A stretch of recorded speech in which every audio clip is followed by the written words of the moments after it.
6:47 in the morning. That's when they came for my gate. I'd been awake for maybe 10 minutes, still in that fog between sleep and consciousness, when the sound hit me, metal screaming against metal, the kind of noise that doesn't belong in a quiet Sunday dawn. By the time I reached the window, the damage was done. My custom wrought iron gate, the one I'd designed myself after Elena passed, lay twisted on the gravel like a broken promise. There were 6 of them, white polos with HOA enforcement printed across the back. A diesel truck idles behind them, and Gerald Gomez was standing at the edge of my property line with a megaphone, looking like a man who had never been told no in his entire life. What he didn't know, what none of them knew, was that I'd been preparing for this moment for 3 weeks. Before you judge what happened next, let me tell you how we got here. And hey, drop a comment below, letting me know where you're tuning in from. I have a feeling this story hits different, depending on where you call home. 3 months before that satisfying morning, I stood on this same porch watching the Arizona sun paint the Sonoran desert in shades of copper and amber. The saguaros cast long shadows across my half-acre lot, and a cactus wren sang somewhere beyond the mesquite fence. 18 months have passed since Elena lost her battle with cancer. This house, a single-story ranch on the outskirts of Tucson, was the first thing that made me feel like life might be worth living again. I'd spent 15 years saving for a place like this, far enough from the city to breathe, close enough that my daughter Lily could finish her senior year without switching schools. When the realtor mentioned the HOA, I barely listened. Monthly dues, community upkeep, standard suburban stuff. I paid on time and assumed that was the extent of my obligations. My proudest project was the front gate. After Elena passed, I spent 3 months designing it wrought iron with a sun motif at the center, rays extending outward like hope cutting through darkness. I hired a local blacksmith named Jorge to forge it, and when it was finally installed, I stood in the driveway and wept for the first time since her funeral. That gate wasn't just hardware, it was the one thing I'd created with my own vision since becoming a widower, and the Architectural Review Committee had approved my design without a single objection. I kept their approval letter in my filing cabinet, right next to Elena's death certificate and Lily's birth certificate documents that proved the most important moments of my life. Dad, there's a weird letter in the mailbox. Lily appeared in the doorway, still in pajamas, holding an envelope stamped with the HOA logo. I took it from her and tore it open. Inside was a single page with Violation Notice Number 1, printed in aggressive red letters. According to the document, my gate was non-compliant with community architectural standards and needed removal within 30 days. A $75 fine was attached, payable immediately. I read it 3 times. The approval letter was 10 feet away in my office. This had to be a clerical error.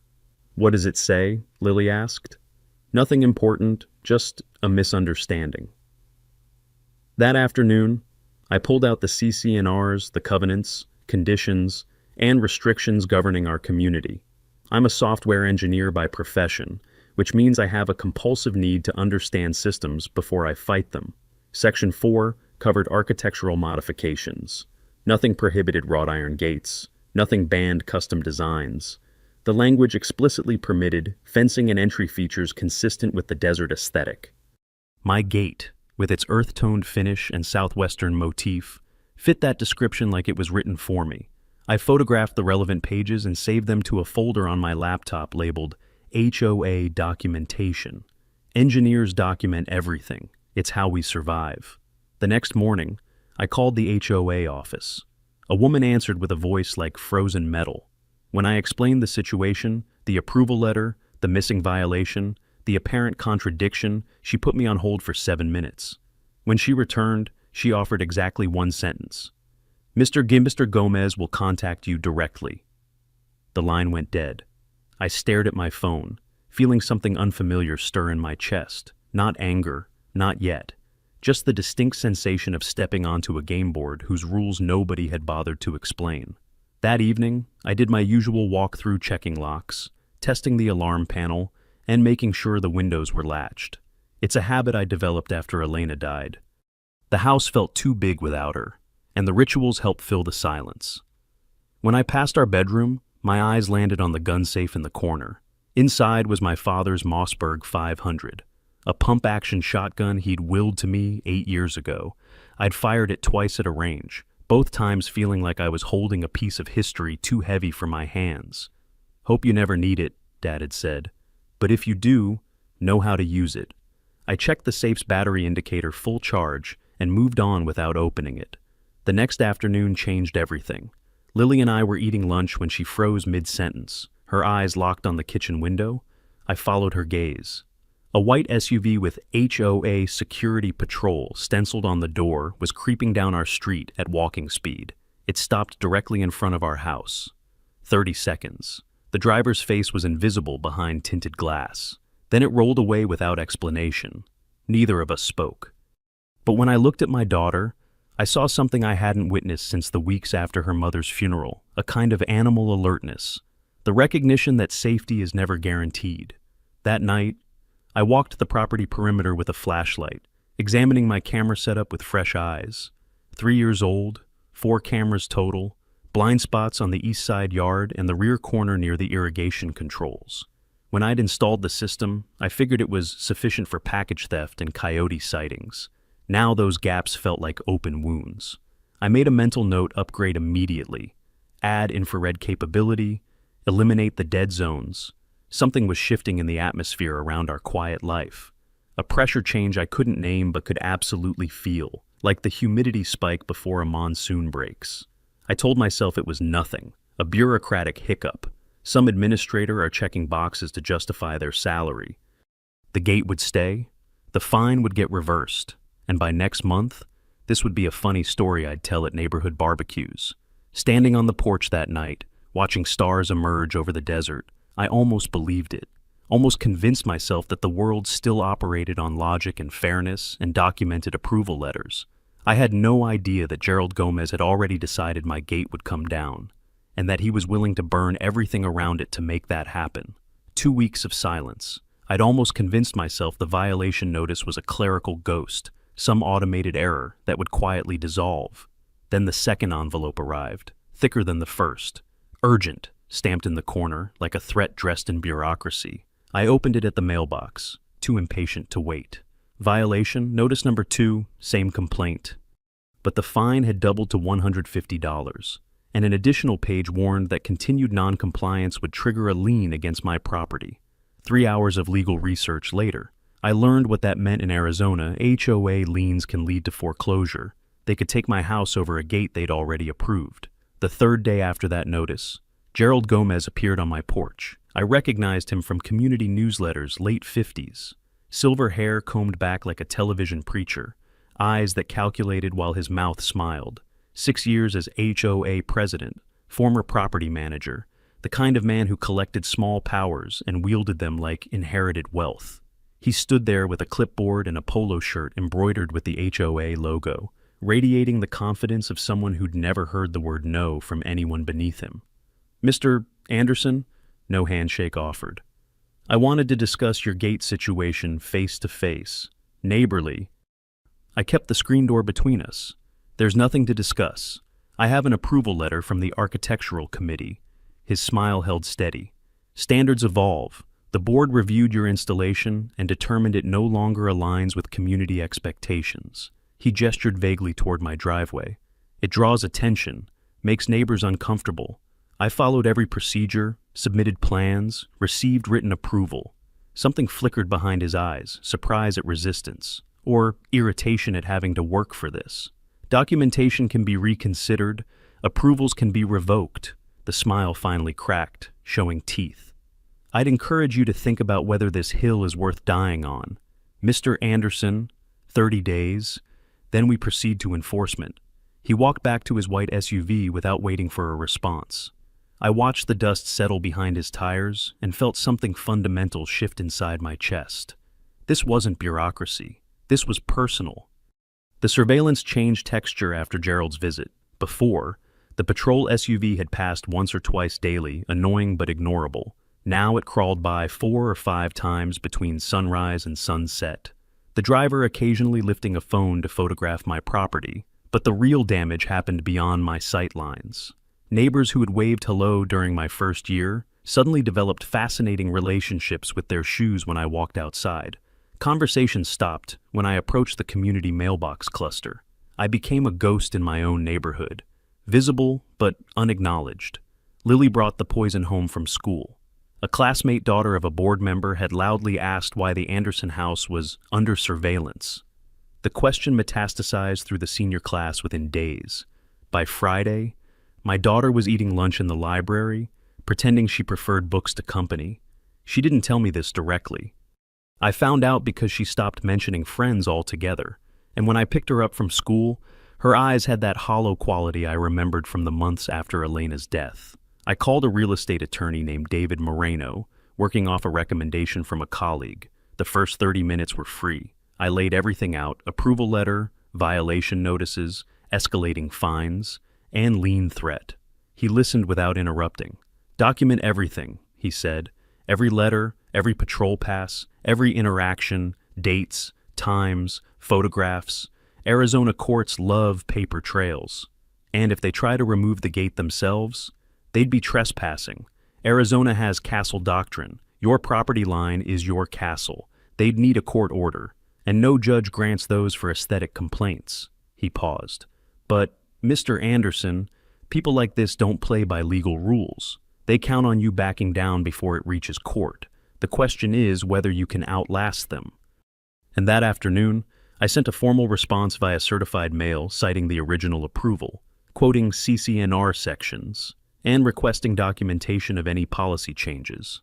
The tracking number joined my growing evidence file. Then I waited, watching the patrol SUV make its rounds like a shark circling shallow water. The night visit started 2 days later.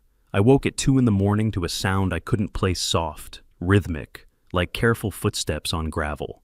I lay frozen, listening. The sound stopped, started, stopped. I moved to the window without touching the lights. The street was empty except for a single vehicle at the far end of the block, the patrol SUV, headlights off, engine dead, just sitting there in the darkness, watching. I stood at that window for 20 minutes. The SUV never moved. Neither did I.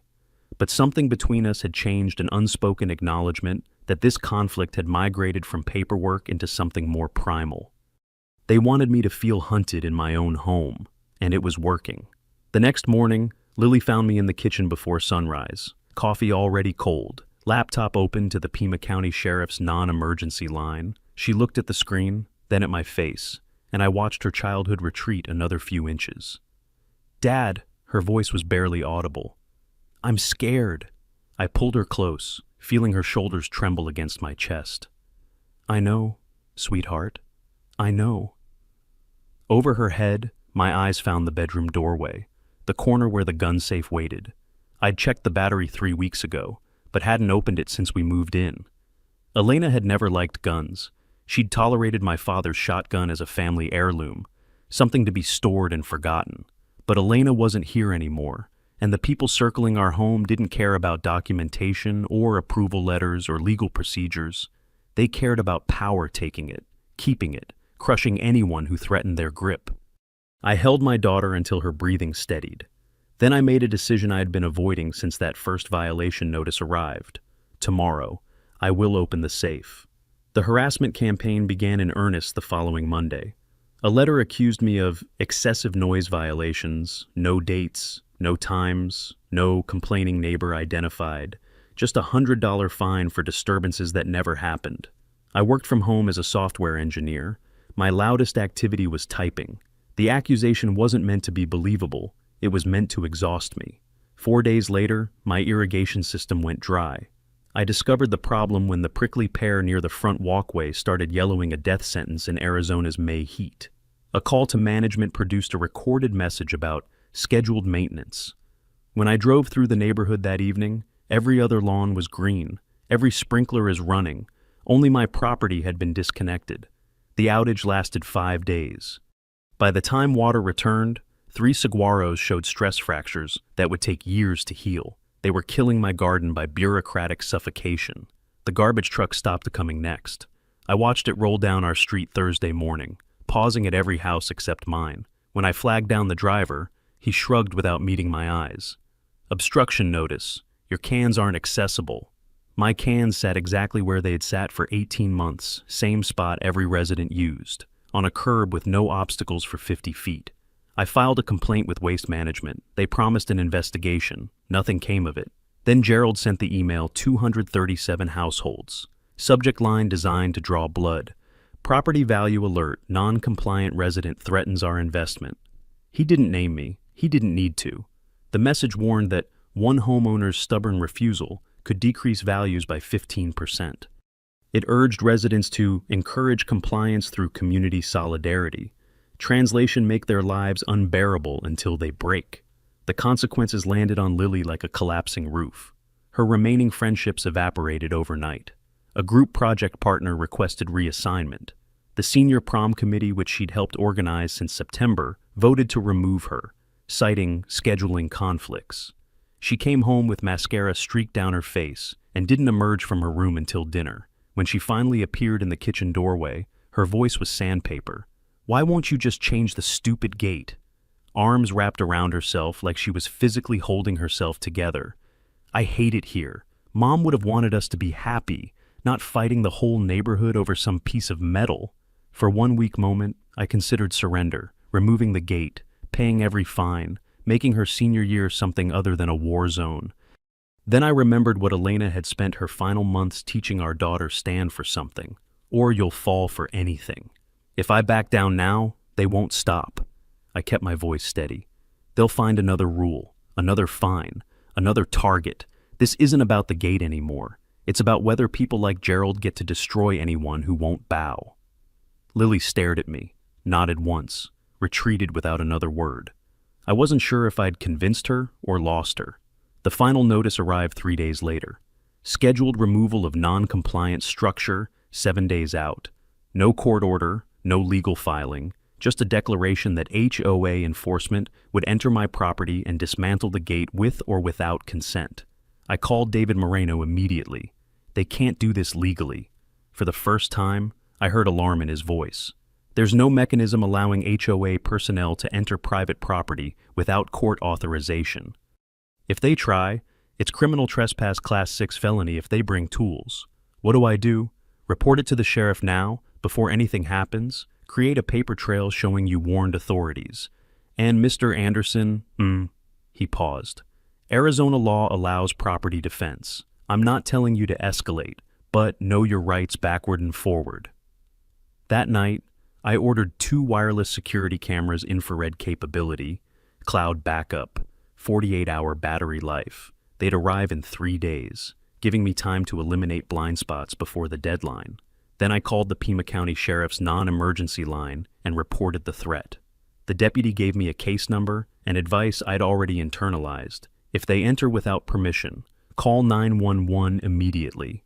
When I hung up, the house felt different, quieter, more serious.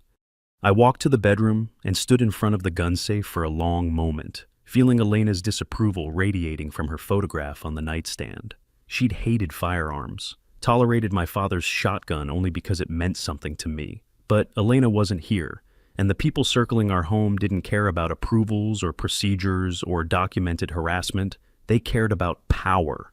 I punched in the code.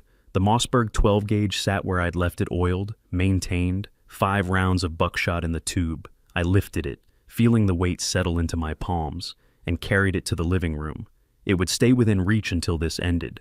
Outside, darkness had swallowed the desert. I settled into my chair with the shotgun propped against the armrest and watched the street through the front window. The patrol SUV passed at midnight, slowing to a crawl in front of my driveway, passed again at 2. At 4, it stopped entirely, engine off, lights dead, just sitting there at the end of the block like a promise of violence. I didn't sleep, didn't move, just watched. They wanted me afraid, wanted me broken and compliant, wanted me to abandon everything Elena and I had built because a man with a clipboard decided my gate offended his authority. 6 days until they came. 6 days to prepare. I thought about the cameras arriving tomorrow. The sheriff's case number is saved in my phone. The documentation I'd built showed every violation, every harassment, every lie. And the shotgun beside me, not a threat, but a boundary. A line drawn in Arizona dirt. They'd started this war over a piece of wrought iron, but it wouldn't end with metal. It would end with them understanding that some people don't break, some homes don't fall, and some hills are exactly worth dying on. The cameras arrived Tuesday afternoon, 3 days before Gerald's deadline. I spent 4 hours in the brutal Arizona heat, positioning each unit with surgical precision, 2 covering the front gate from opposing angles, 1 monitoring the backyard near the irrigation controls, the 4th hardwired inside the garage to a backup server. Every inch of my property line would be documented in high-definition infrared, uploading simultaneously to cloud storage and local drives. If they destroyed one system, the evidence would already exist in 3 other places. When I finished, I tested each feed on my laptop until I was satisfied. No blind spots, no excuses. Whatever happened next would be witnessed. That evening, I reviewed the Arizona statutes one final time. The law was unambiguous. Entering someone's property without permission or legal authority was criminal trespass. Bringing tools with the intent to damage elevated the charge to a felony level. Castle doctrine meant I had no duty to retreat from my own land and could use reasonable force to prevent unlawful entry. The critical word was reasonable. Displaying a weapon to deter trespassers was legal. Firing without an imminent threat to life was not. I needed to know exactly where the line sat and stay precisely 1 inch behind it. The next morning, Deputy Sergeant Ray Delgado from the Pima County Sheriff's Office returned my call. I walked him through everything: the approved gate, the violations, the harassment campaign, the final notice threatening unauthorized entry. He listened carefully, asking occasional questions, his voice carrying the weight of someone who'd seen this pattern destroy families before. "Mr. Anderson, you did the right thing creating a record. If these HOA people enter your property without a court order, that's criminal trespass. Their uniforms don't give them police powers. Their bylaws don't override state law." I asked what to do when they showed up. Call 911 immediately. Don't engage physically unless you have absolutely no choice. And if you choose to be armed on your own property, that's your right. Just keep any weapon pointed at the ground, unless your life is directly threatened. I spent the afternoon fortifying. Heavy planters filled with rocks went up inside the gate, a temporary barrier that would buy 60 seconds if someone tried to drive through. The shotgun moved to a position near the front door, loaded but safetied, visible through the window to anyone approaching. I wasn't provoking confrontation. I was establishing boundaries, making it clear that this home wouldn't fall without witnesses and consequences. The hardest conversation came that evening. Lily was doing homework at the kitchen table when I sat across from her. "I need you to stay with the Martinez family for the next few days, until this resolves." She looked up, eyes searching my face for something I hoped she wouldn't find. Rosa Martinez had been Elena's closest friend, and their property sat 20 miles outside HOA jurisdiction, the safest place I could send her. "Dad, I don't want to leave you alone." Her voice cracked. "You being safe is what matters most." I told her, "I need to handle this without worrying about you in the crossfire." She stared at me for a long moment, then nodded once. "Promise me you won't do anything stupid." I squeezed her hand across the table. "I promise I'll only do what the law allows." I drove her to the Martinez house the next morning, watching her disappear through their front door with fear still clouding her eyes. Rosa hugged me on the porch and promised to keep her safe. I believed her. Elena had always chosen her people well. Kelly Reyes messaged me that afternoon, the neighbor 3 houses down, the only person in this community who'd shown any conscience. Her words were brief and electric. They rented a truck, big one. Gerald was on his phone, saying tomorrow morning, early, please be careful. I read it twice, feeling the timeline collapse. Tomorrow morning, 18 hours away. That night, I killed every light in the house and took my position by the front window. The darkness felt appropriate, like the world was holding its breath alongside me. The patrol SUV made its rounds at midnight, 2 a.m., 4 a.m., each pass slower than the last. On the final circuit, it stopped at the end of my driveway for nearly 10 minutes, headlights cutting through pre-dawn murk while the engine idled like a threat.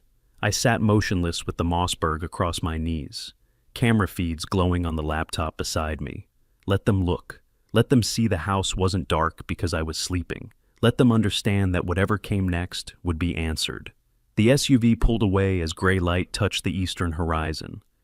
I ran through my checklist one final time, Phone 911 on speed dial, case number saved, attorney's contact ready, cameras all 4 feeds recording, green light steady, shotgun safety engaged, 5 rounds loaded, barrel pointed at the floor, coffee brewing, mind clear. 18 months ago, I'd moved to Arizona seeking peace, a quiet place to raise my daughter and rebuild after loss. I'd followed every rule, filed every form, asked permission for every modification, and still they'd come for me not because I'd done anything wrong, but because I'd refused to kneel, because my gait represented something Gerald Gomez couldn't tolerate, a man who knew his rights and wouldn't be intimidated into surrendering them. The first sliver of sun crested the mountains, painting my damaged saguaros in shades of gold. Somewhere out there, a truck was starting its engine. Somewhere, men were pulling on white polos with enforcement printed across the back. Somewhere, Gerald was rehearsing whatever speech he'd prepared for the moment he finally broke me. He had no idea what was waiting. I lifted my coffee cup toward Elena's photograph on the mantel. "Watch over us today," I whispered. Then I settled into my chair, eyes fixed on the road, and waited for them to make the worst mistake of their lives. 6:15 in the morning. The sun hadn't cleared the mountains yet, but I was already on my 3rd cup of coffee when the sound reached me. Diesel engines, multiple vehicles, approaching from the main road. I moved to the window and watched the convoy materialize through the gray light like a slow-motion nightmare. A flatbed truck with a crane attachment led the procession, followed by 3 white pickups bristling with equipment and men. They stopped in a neat formation just outside my property line, engines idling, exhaust plumes rising into the cool desert air. I counted 7 figures climbing out, all wearing matching white polos with HOA enforcement printed across their backs. And there, stepping out of the lead pickup with a megaphone in his hand, was Gerald Gomez dressed like he was attending a board meeting, silver hair perfect, expression radiating the calm certainty of a man who'd never lost a fight in his life. I picked up my phone and dialed 911 before he even raised the megaphone to his lips. The dispatcher answered on the 2nd ring. 911, what's your emergency? I kept my voice steady, clinical, the way I'd rehearsed in my head 100 times. My name is Albert Anderson. I'm at 4723 Saguaro Ridge Drive. There are 7 people outside my property threatening to enter without a court order. I have a case number from a previous report, 24783. I'm requesting immediate law enforcement assistance. The dispatcher asked if anyone was armed. I have a legally owned shotgun inside my home. I'm not threatening anyone. She told me units were being dispatched and advised me to stay inside unless necessary. I thanked her and kept the line open, setting the phone on speaker. Gerald's amplified voice shattered the morning stillness. "Attention, Mr. Anderson, pursuant to the authority granted to this board by our community covenants, we are here to remove the non-compliant structure from your property. You have 60 seconds to open the gate and allow access. Failure to comply will result in forced entry and additional fines." I watched him through the window, this small man with his small power, and felt something crystallize in my chest. Not fear, not anymore, just cold, clear purpose. The enforcement team moved toward my gate with bolt cutters and pry bars. I grabbed the Mossberg, checked the safety one final time, and stepped onto my front porch. The morning air hit my face like a slap, cool, dry, electric with tension. I stayed well within my property line, feet planted on the wooden deck Elena and I had rebuilt together, and held the shotgun pointed at the ground with both hands visible. "This is private property." My voice carried across the yard without amplification. "You have no court order. You have no legal authority. I've already called the sheriff. Leave now." Gerald lowered his megaphone and walked toward the gate, stopping just on the public side of the property line. His smile hadn't wavered. "Mr. Anderson, are you threatening us with a firearm? Because that would be a very serious mistake." I could see his phone in his other hand, probably recording. Good, let him record. My cameras were capturing everything from better angles. "I'm standing on my own property exercising my constitutional rights. Arizona. Revised statutes protect my right to defend my home against unlawful entry. You are attempting unlawful entry. This is your only warning." The enforcement team hesitated, looking between me, Gerald, and uncertainty rippling through their ranks. One of them, a younger guy, maybe mid-20s, lowered his bolt cutters slightly, but Gerald wasn't backing down. "Continue," he ordered, his voice tight with controlled fury. "He's not going to shoot anyone. He's bluffing." The team leader, a thick-necked man I'd later learn was named Tony Breslin, stepped forward and clamped the bolt cutters around my gate's lock. Metal screamed against metal. The lock held for 3 seconds, then snapped it with a sound like a gunshot. They pushed my gate open, the gate I'd designed in grief and built in hope, and it swung inward with a groan that felt like something being torn from my chest. The flatbed truck began rolling forward, tires crunching on my gravel driveway. They were on my property now, trespassing, committing a felony in broad daylight with cameras rolling and a 911 dispatcher listening through my phone's speaker. "You're now committing criminal trespass." I raised my voice so there'd be no ambiguity in the recordings. "Class 6 felony under Arizona law because you're carrying tools with intent to damage property. Every person who crosses that line is subject to arrest. This is your final warning." Tony Breslin stopped the truck about 30 feet from my porch, engine still running. The enforcement team gathered behind him, tools in hand, waiting for orders. Gerald strode through the gate like he owned the place, megaphone forgotten, face flushed with triumph. "Put the gun down. Anderson, you've lost. Accept it with some dignity." I didn't move, didn't raise the barrel, didn't give him the satisfaction of a reaction. "The sheriff is already on the way. Everything happening here is being recorded from 4 different angles. You want to explain to a judge why you ordered 7 men onto my property without legal authority? Because I have 3 weeks of documentation showing exactly how we got here." For the first time, something flickered in Gerald's eyes. Doubt, maybe, or the first cold touch of consequence. He opened his mouth to respond, and that's when we all heard it. Sirens, faint at first, then growing louder, coming from the direction of the main road, multiple vehicles, moving fast. The enforcement team froze. Tony Breslin's head snapped toward the sound. Gerald's face went pale beneath his tan, and I watched 6 years of unchecked authority begin crumbling in real time. "Everyone stay exactly where you are," I said, allowing myself the smallest smile. "You're about to meet some actual law enforcement." 2 sheriff's department cruisers screamed around the corner and skidded to a stop at the end of my driveway, light bars painting the dawn in red and blue. Deputies emerged with hands on their holsters, taking in the scene with trained eyes, the truck on my property, the men with tools, Gerald standing in my driveway, me on the porch with a shotgun pointed at the ground. "Everyone freeze, drop all tools, and keep your hands visible." I set the Mossberg down slowly, keeping my movements deliberate and non-threatening. The cameras kept recording. Gerald stood motionless in my driveway, finally understanding that his rules had never been the ones that mattered. The real authority had arrived. The next 90 seconds unfolded with the precise choreography of a situation spiraling beyond anyone's control. Deputies spread across my driveway, voices sharp with command, hands hovering near holsters. "Drop the tools! Everyone step away from the vehicle!" Tony Breslin let his pry bar clatter to the gravel first, raising his palms in surrender. The others followed, their bravado evaporating like morning dew under the brutal Arizona sun.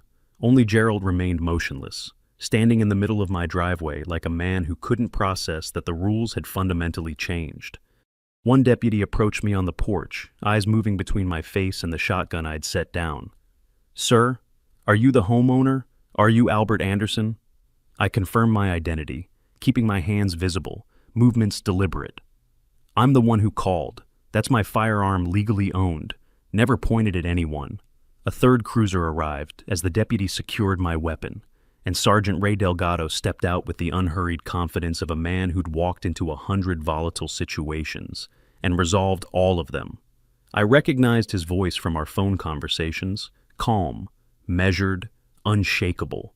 He surveyed the scene methodically, the flatbed truck on my property, the broken gate hanging from one hinge, enforcement personnel with hands raised, Gerald frozen with his megaphone dangling forgotten.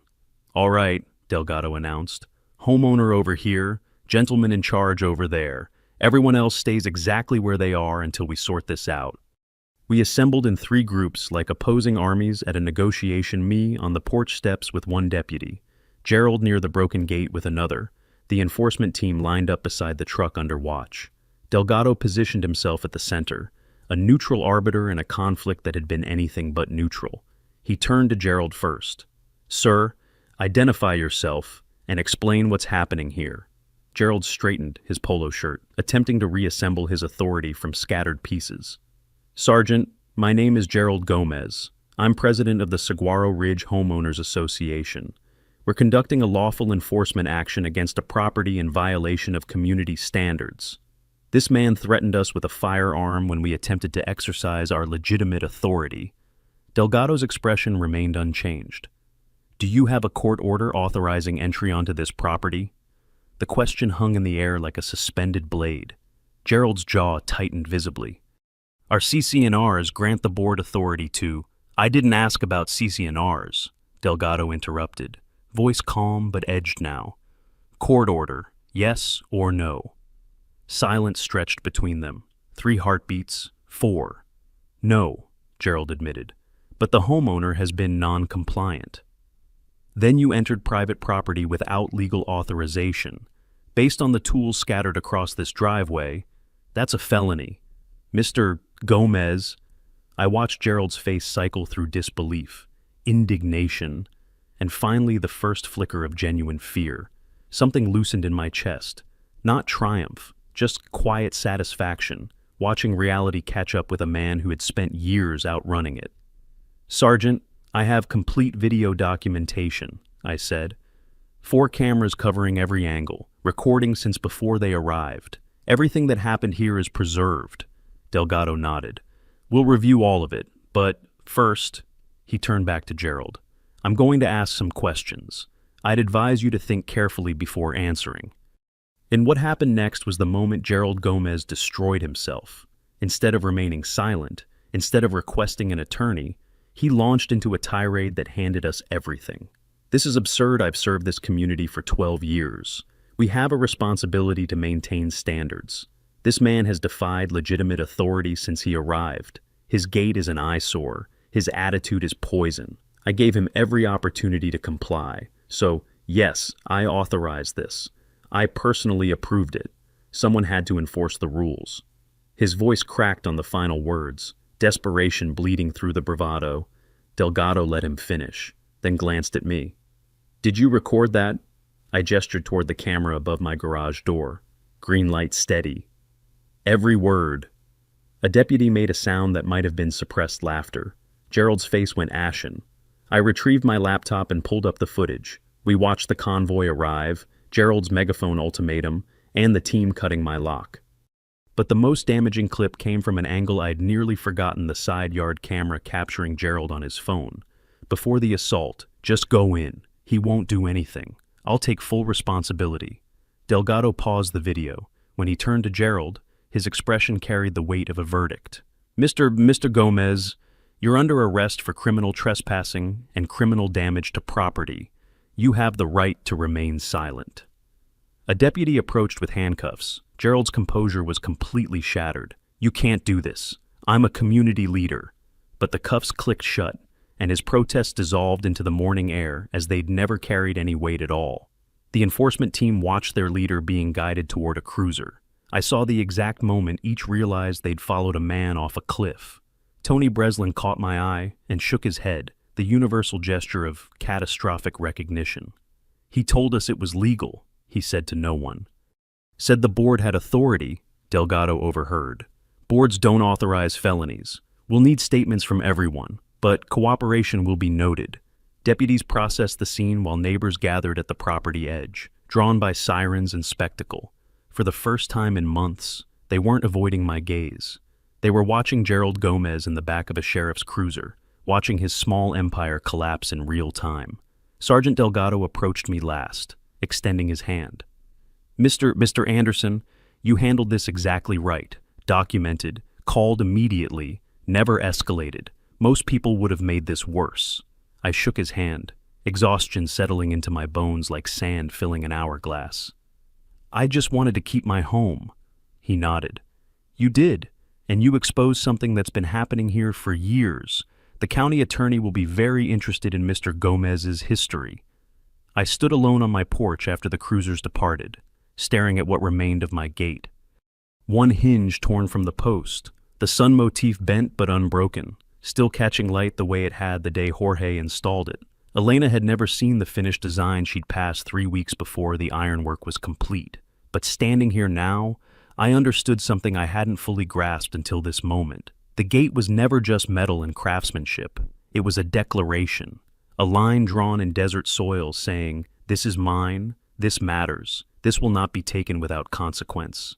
Gerald had seen an eyesore. I'd built a monument to survival. The morning sun flooded the property with golden warmth, illuminating damage that would heal and victories that wouldn't fade.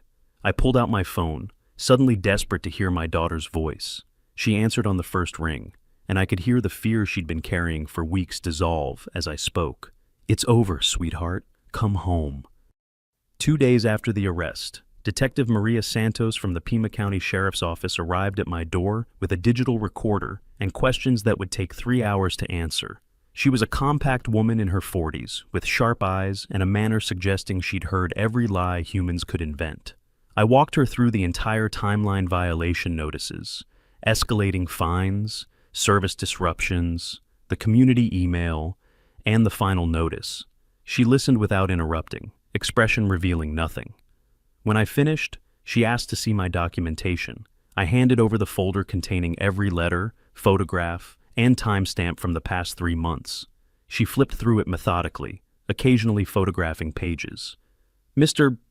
Anderson," she said finally, "this is one of the most thorough evidence files I've ever seen from a civilian."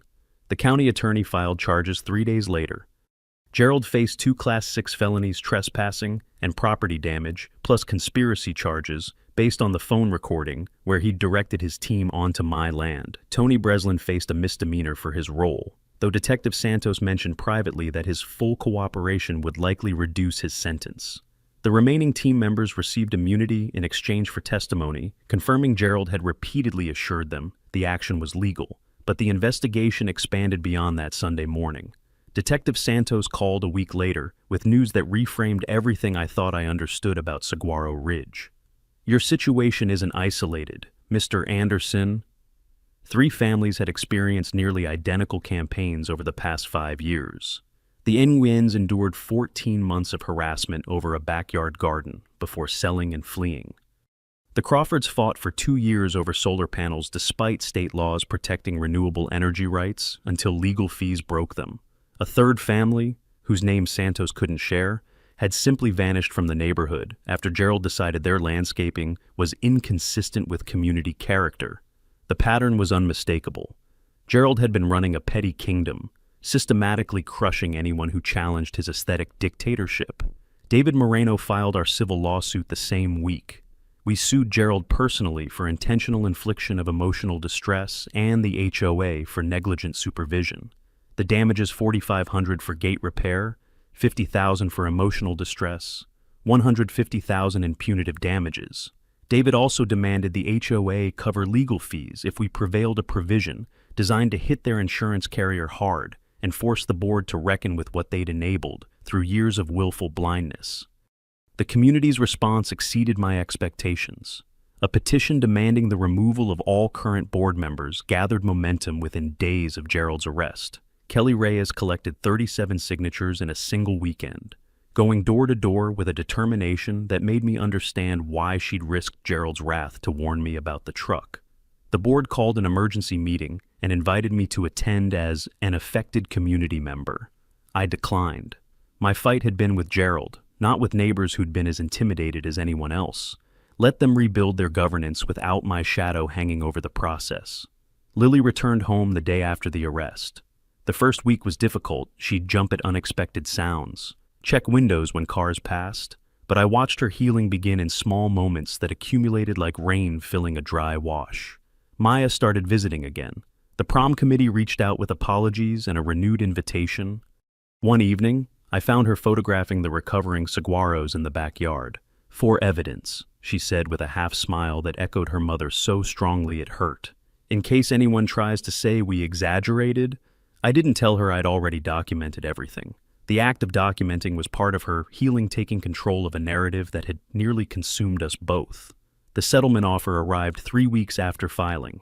The HOA's insurance carrier wanted this buried $80,000. No admission of wrongdoing, mutual non-disclosure. David called, with careful neutrality in his voice. It's decent money for the speed. Most HOA cases drag on for years. I thought about it for exactly 5 seconds. No. Silence stretched across the line. Mr. Anderson, trials are expensive and unpredictable. This is guaranteed. I looked out at the temporary chain-link barrier standing where my gate had been. I don't want their money to disappear quietly. I want them in front of a judge, admitting what they did. I want it on the public record so the next Gerald Gomez knows exactly what happens when you believe rules don't apply to you. David was quiet for a moment. When he spoke, I could hear the smile in his voice. I'll inform opposing counsel we're proceeding to trial. And, Mr. Anderson, it's been a genuine pleasure representing someone who cares about principles over payouts. That night, Lily and I sat on the porch watching the sun sink behind the mountains in bands of orange and amber. The desert had settled into its evening quiet, insects humming, a coyote calling somewhere in the distance. My property still bore scars. The gate remained broken. 3 saguaros would need years to fully recover. But we were here, still standing on ground that belonged to us, still refusing to be erased by a man who'd confused authority with power and compliance with respect. Dad, Lily's voice was soft against the gathering dusk. Do you think Mom would be proud? I considered the question with the seriousness it deserved. Elena had hated conflict, avoided confrontation whenever possible, but she'd also been the one who taught Lily and reminded me, when I needed reminding, that integrity meant nothing if it only existed when convenient. I think she'd be proud we didn't run, I said, and I think she'd be proud we won the right way. Lily nodded and leaned against my shoulder. We stayed there until stars emerged over the desert. 2 people who'd discovered that home isn't defined by property lines or architectural standards or the approval of small men with clipboards. Home is what remains when everything else has tried to take it from you, and ours was still standing. 6 months later, I stood in a Pima County courtroom and watched Gerald Gomez accept a plea deal that would define the rest of his life. His attorney had spent weeks negotiating, but the evidence was simply too overwhelming. 4 angles of footage, recorded admissions, his own team testifying against him. Gerald had 2 choices: plead guilty or risk maximum sentencing at trial. He chose mercy.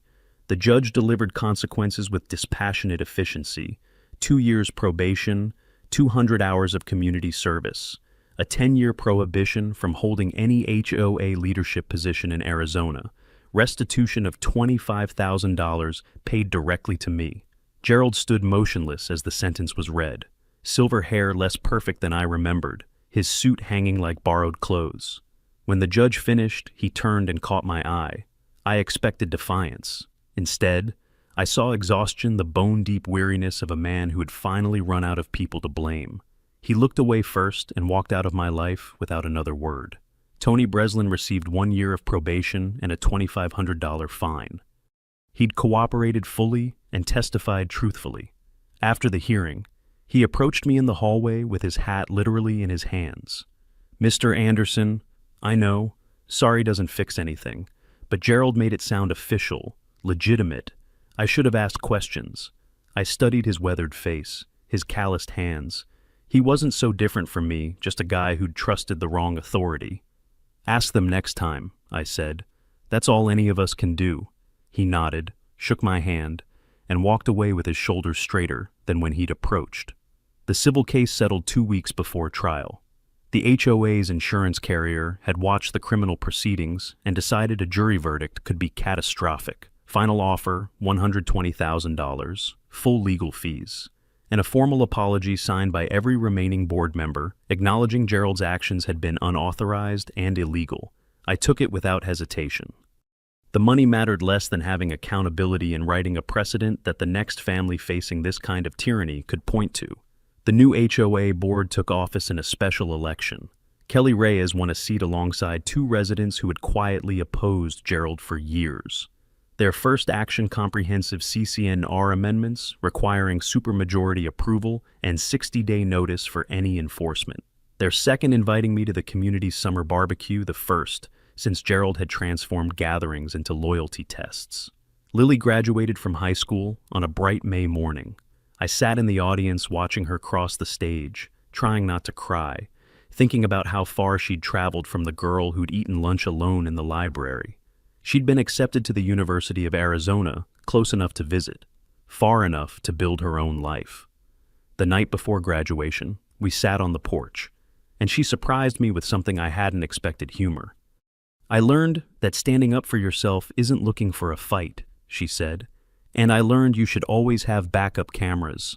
I laughed until I nearly spilled my coffee. Her mother's wit, sharpened by everything we'd survived.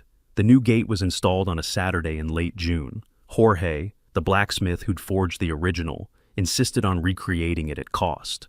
The design was identical wrought iron with a sun motif at the center, rays extending outward, but he'd added something on the back. Invisible from the street, a small inscription in flowing script: "Stand your ground."